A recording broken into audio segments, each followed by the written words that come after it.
আসবো পরবর্তী খবরের দিকে। বারাসত হাসপাতালের লেডিস হোস্টেলে আগুন লাগাকে কেন্দ্র করে উত্তেজনা ছড়িয়েছে। দমকলের একটি ইঞ্জিন এসে আগুন নিয়ন্ত্রণে আনে।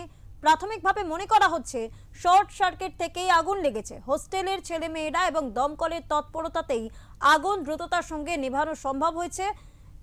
এই মুহূর্তে এমনটাই খবর পাওয়া যাচ্ছে।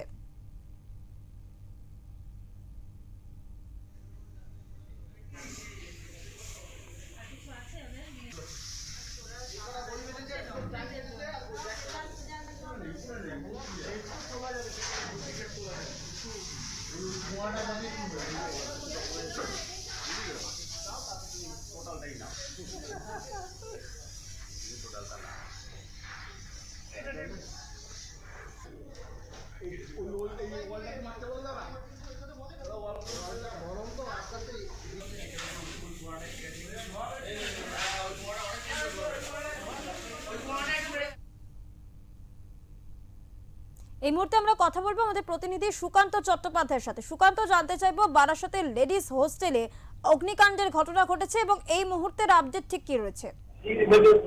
দেখো, রাজ্যে এখন তো আগুন লাগার সিরিজ চলছে। পরপর দুদিন দুটি হোটেল, তারাপীঠ এবং কলকাতা। তারপরেই আজকে বারাসাত জেলা যে হাসপাতাল, সেই হাসপাতালের নার্সিং ট্রেনিং কলেজের যে হোস্টেল, সেই হোস্টেলে আগুন লাগে এবং ইলেকট্রিক্যাল শর্ট সার্কিট থেকে আগুন লাগে। নিমেষের মধ্যেই খবর ছড়িয়ে পড়তে আবাসিক যারা ছাত্রী রয়েছে তাদেরকে সরিয়ে নেওয়া হয় এবং দমকলের দুটি ইঞ্জিন ঘটনাস্থলে পৌঁছে এই আগুন নেভানোর কাজ শেষ করে। ইতিমধ্যেই এই যে নার্সিং কলেজের যে হোস্টেল রয়েছে মেয়েদের, সেই সেখানেও অগ্নি নির্বাপক ব্যবস্থা ছিল, কিন্তু সেই সময় সেই অগ্নি নির্বাপক ব্যবস্থা চালাবার মতো কিন্তু কেউ ছিল না।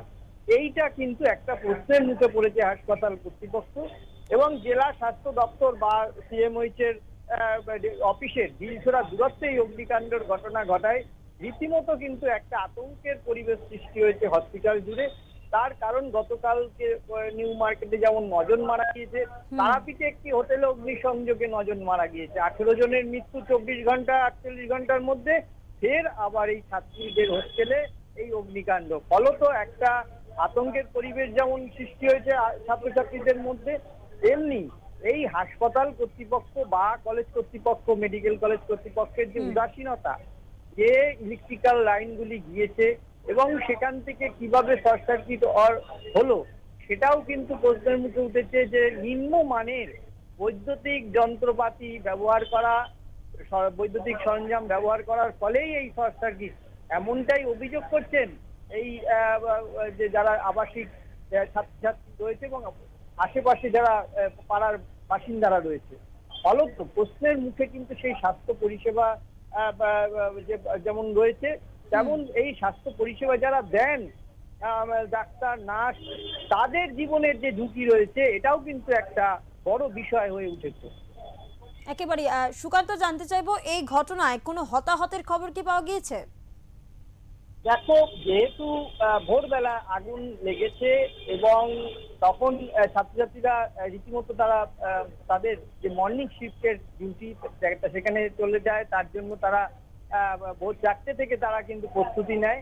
সেই সময় এই ঘটনা ঘটায়। ছাত্রছাত্রীরা তারা কিন্তু যারা ছিল প্রত্যেকের সহযোগিতা করে সকলের জিনিসপত্র এবং তাদের জীবন হাতে করে নিয়ে সেখান থেকে তাদের বার করে আনা হয়। এই হাসপাতালে একটি পুলিশ ফাঁড়ি আছে, অস্থায়ী পুলিশ ফাঁড়ি আছে, তারাও কিন্তু সেখানে ঝাঁপিয়ে পড়ে যাতে দ্রুত এই ছাত্রীদের যারা এখানে আটকে পড়েছিল এই আবার হোস্টেলের আবাসনে, তাদেরকে উদ্ধার করা হয়। এবং ছাত্রছাত্রীদের অভিযোগ যে অবিলম্বে এই 24 ঘন্টার একটা মনিটরিং সেল, অর্থাৎ সিসিটিভি দায়ভার নয়, এখানে মানুষ রাখা দরকার যারা প্রত্যেক দিন এই ইলেকট্রিক্যাল যে বিষয়গুলি তারা চেক আপ করবে এবং ফিট সার্টিফিকেট দেবে হাসপাতাল কর্তৃপক্ষকে।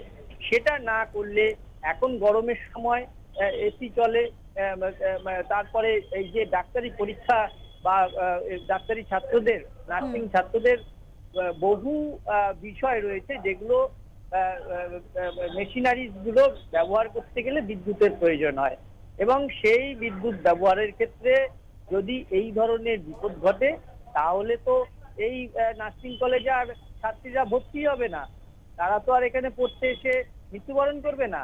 সেক্ষেত্রে দাঁড়িয়ে এই বারাসাত হাসপাতাল, জেলা হাসপাতালের কর্তৃপক্ষ তাদের দায় এড়িয়ে যেতে পারে না। একেবারে ধন্যবাদ সুকান্ত তোমাকে। বারাসত হাসপাতালের একটি লেডিস হোস্টেলে আগুন লাগার ঘটনা ঘটেছে। ইতিমধ্যেই ছাত্রছাত্রী এবং দমকলের তৎপরতায় সেই আগুন নেভানো সম্ভব হয়েছে, তবে হতাহতের কোনো খবর নেই।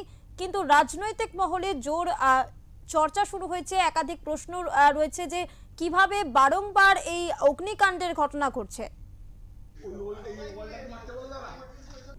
আমরা 8:15 নাগাদ কল রিসিভ করি যে বারাসাত হসপিটালের সংলগ্ন একটা বিল্ডিংয়ে ফায়ার হয়। তো আমাদের গাড়ি যখন আসে তখন এসে দেখছে যে নিউ গার্লস হোস্টেল বিল্ডিং, যেটা নার্সিংয়ের, তো G+2 বিল্ডিংটা আছে হোস্টেল বিল্ডিং, ফার্স্ট ফ্লোরে একটা রুমে ফায়ার ইনভলভ হয়। আমাদের টিম খুব তাড়াতাড়ি গিয়ে কাজ করে এবং ফায়ার এখন আউট হয়ে গেছে। কোনো হতাহতর কোনো খবর নেই।